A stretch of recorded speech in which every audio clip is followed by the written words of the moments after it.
Bonjour, bienvenue pour ce nouveau numéro de votre rendez-vous quotidien, un jour, une question. Aujourd'hui, je vais répondre à une question d'Emeline. Elle pose une question sur le jeûne et les hormones thyroïdes.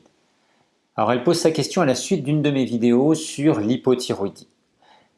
Donc Emeline nous dit « Bonjour, c'est peut-être une question bête, mais lors du jeûne, on arrête du coup de prendre le L-thyroxine ?» Alors le L-thyroxine, c'est un médicament que l'on donne pour traiter l'hypothyroïdie. C'est un médicament, c'est une hormone. Alors pour commencer, il faut savoir qu'il n'y a pas de question bête. Il n'y a pas de question bête parce qu'ici on parle de jeûne, on parle de traitement, et quand on ne sait pas ou quand on a un doute, il est toujours préférable de poser la question. Ensuite, cette question amène une réponse un peu délicate. Alors la réponse est délicate tout d'abord parce que lorsqu'on jeûne, il est recommandé d'éviter de prendre des traitements médicamenteux. Tout simplement parce que lorsqu'on prend des traitements, quels qu'ils soient, on va modifier l'état physiologique du corps, on va modifier certaines réponses de l'organisme, bloquer certains mécanismes, et donc quand l'organisme va être en jeûne et normalement va activer certains mécanismes, on peut ne pas les voir. On peut passer à côté de quelque chose qui peut nous donner un indice de dire « Ouh là là, on n'est plus dans une zone de sécurité, il faut peut-être sortir du jeûne ». Donc pour cette raison, l'usage des traitements lors d'un jeûne est fortement déconseillé, voire totalement contre-indiqué. La deuxième chose, c'est que ce n'est ni à moi, ni à la plupart des accompagnateurs de jeûne, sauf s'il y a un médecin dans l'équipe, de vous dire d'arrêter votre traitement. C'est à votre médecin traitant de le faire. Donc ce n'est pas toujours évident d'être accompagné également dans ce sens en parallèle. Quoi qu'il en soit, ce qui est important, c'est de voir que, au niveau des observations que l'on a pu faire, on peut voir des personnes qui ont jeûné en arrêtant leur traitement contre l'hypothyroïdie, pour traiter l'hypothyroïdie, et on peut avoir deux types de résultats différents. Il y a deux grands profils qui se distinguent.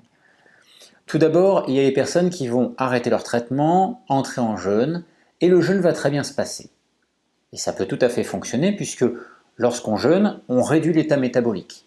Donc le taux hormonal d'hormones thyroïdes va aussi pouvoir diminuer. Ce qui fait que l'arrêt du traitement ne va pas forcément mettre la personne dans un état d'inconfort majeur. Et puis si en plus le corps récupère suffisamment bien pendant le jeûne, l'activité de la glande thyroïde se relance, on va avoir pendant le jeûne aucun problème. Et même à l'issue du jeûne, lors de la reprise alimentaire, du retour au mode de vie du quotidien, ça pourra bien fonctionner. Certaines personnes n'ont pas besoin de reprendre de traitement pendant plusieurs mois, d'autres personnes parfois ont besoin d'en reprendre mais à des doses réduites, peut-être la moitié ou les 2/3 de la dose initiale. Donc on voit que le corps a récupéré et peut envisager de se passer de ces traitements, au moins temporairement. L'autre profil que l'on observe, ce sont des personnes qui vont arrêter leur traitement, rentrer en jeûne, et le début de jeûne va bien se passer, pour la même raison que précédemment. Mais en avançant dans le jeûne, au-delà de 10, 15, 20 jours, on va voir le taux d'hormones thyroïdes qui baisse dans le corps. Et à ce moment-là, cela peut être difficile à gérer. Pendant le jeûne, ça passe parfois inaperçu. Parfois, on commence à ressentir les premiers signaux de cette hypothyroïdie. Mais c'est surtout au moment de la reprise alimentaire que cela va être le plus visible. Même en présence de traitement, de la reprise du traitement médicamenteux, il va y avoir un déficit qui se crée. La personne va se retrouver en hypothyroïdie dans ce type de profil. Et même avec la prise de traitement concomitante, il va y avoir une inertie sur plusieurs semaines pour stabiliser la situation. Donc c'est quelque chose qui est délicat parce qu'on ne peut pas toujours l'anticiper. Alors comme je dis souvent, il est important de faire les choses en bonne intelligence.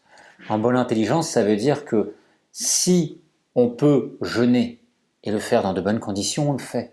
Si on ne peut pas le faire, c'est-à-dire qu'on ne peut pas être accompagné par quelqu'un de confiance, quelqu'un qui est compétent dans le domaine, bien évidemment, il est préférable d'envisager de réduire juste l'alimentation et même de garder son traitement.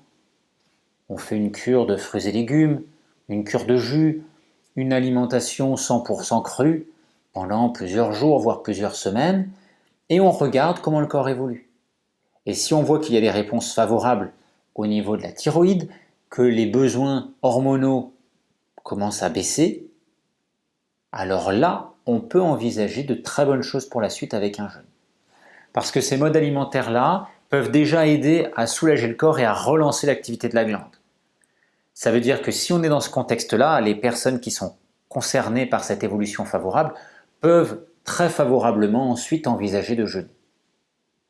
Donc le but, c'est de rester le plus en sécurité possible.